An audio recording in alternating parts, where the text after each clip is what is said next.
Hey everyone, Crystal here from our Spring Farm and Country. Thought I would just do a little video today, give you an update on the animals, and also get your opinions about some things. I'm out here this afternoon just doing my afternoon checkup and chores on them. I like to take a break from work to come out, gives you a chance to stretch your legs, clear your head, and who doesn't want to come love on some goats in the middle of the day? So that's what I'm doing. So you're going to follow along with me, and then I've got a couple questions to ask you, so stay tuned.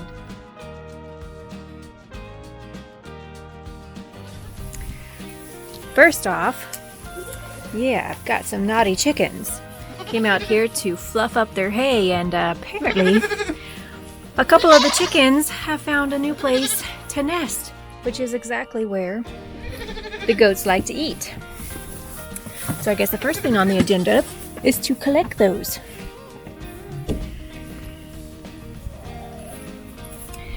And to find a place to put them, because apparently this jacket has no pockets. Wait, where are they? Oh, there they are. So here is Miss Daisy. So we had shown you in a couple previous videos. Of course, the other ones want their shine on camera as well, right, Theo? Of course, Daisy doesn't care about all that. But Daisy, we were supposed to have gotten bred, and we just don't know. We just don't know if she took or not. So she shows signs, like we never really saw her go back into heat, but then we didn't have her previously to know what she looked like when she was in heat, so we don't have that to go by. So she hasn't shown like true symptoms of being in heat since we had her. But then some days, sorry, goats are attacking the camera. Theo, come on. But then some days,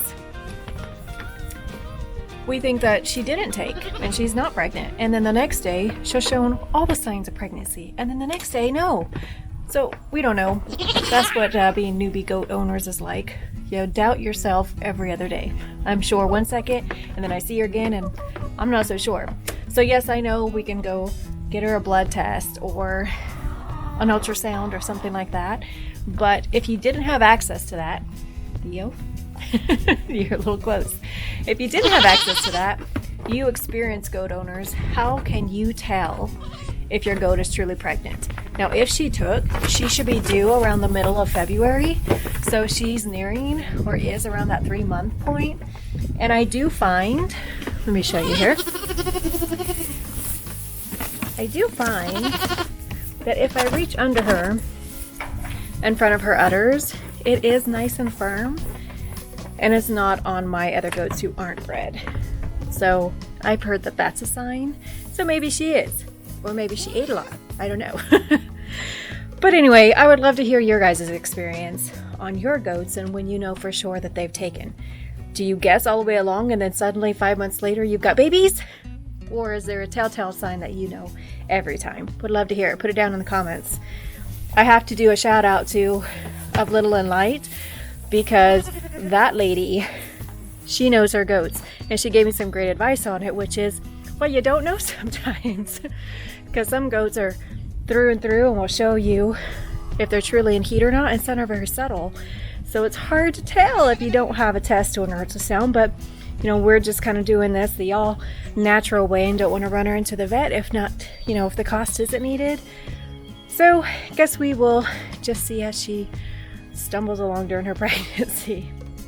So that's the first thing I want to talk to you guys about today. Miss Daisy, and is she pregnant or is she not? I don't know, but we'll find out. The second thing, let me turn this around, is our chickens. Not these, of course, but our new little chicks. We have been closing off the coop here.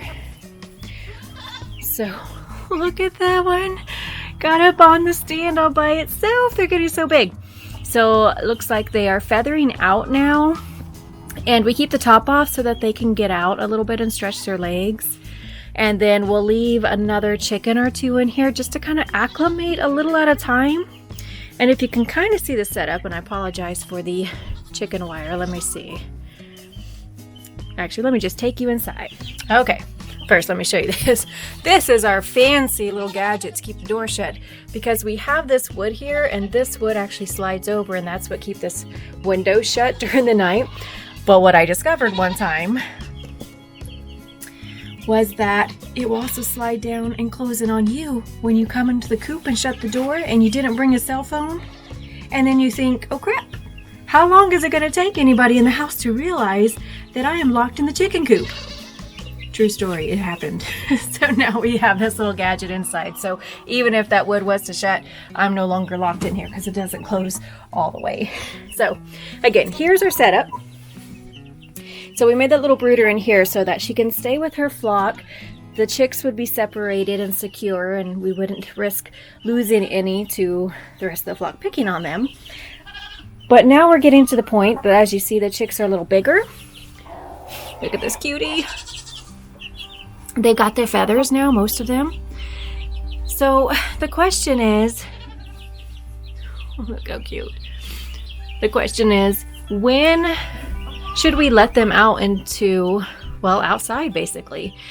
Another little caveat that we have to deal with is we do have a barn cat who is a great hunter. Now, she is not interested, of course, in any of these chickens, but the chicks might be a whole other subject because they're tiny little chicken nuggets.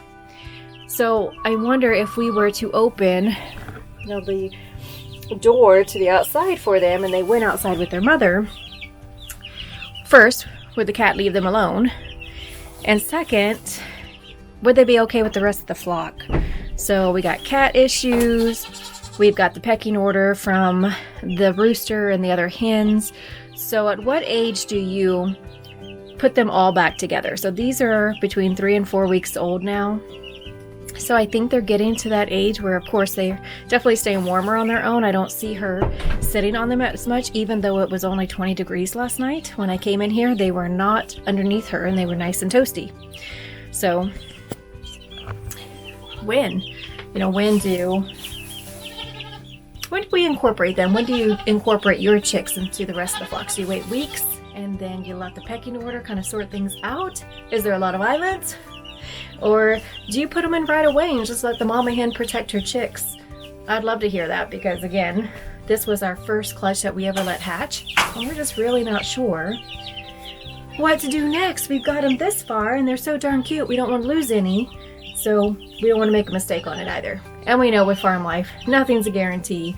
Something could dig into the coop at night and we lose everything, but if there's something that we can prevent, then we're absolutely going to try to do that. So let me know in the comments on that as well. So really, that's about it for us lately. It has been so cold. We haven't had very many outdoor projects. I know a lot of you are going through the same things where, wintertime, you're just not as active on farm activities as you are during the spring and summer and fall. So we're kind of missing that. We've got some things we need to do, weather cooperating. We have been spending a lot of time inside with the Christmas season fast approaching. My soap is very busy this time of year and getting orders out, and of course making new batches and all that good stuff. So if any of you are interested in some handcrafted artisan soap, go check out our website. There'll be a link in the description below, but it's basically www.ourspringfarmandcountry.com. Go to our shop, that's the letter R, shop, and you'll see what bars we have available now. We do have a new batch, or batches, coming on the 15th, so they will still ship out in time for Christmas, just in case any of y'all are interested. And that leads me to one other question. So we do have, of course, our day jobs and things that we do, and of course one of the side jobs that I do is making that soap. Would any of you be interested in seeing videos on that? What type of things would you like to see on the farmstead, see more of, see if you've never seen? Would you be interested in seeing how I make goat milk soap, or have you seen it and you've seen it enough?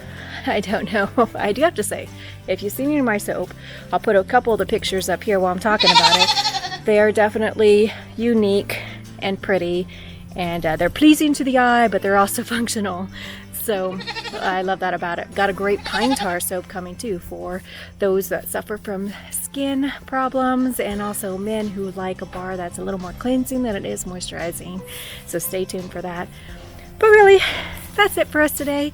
Want to come out and hang with the animals and chat with you guys for a bit, get your take on a couple things.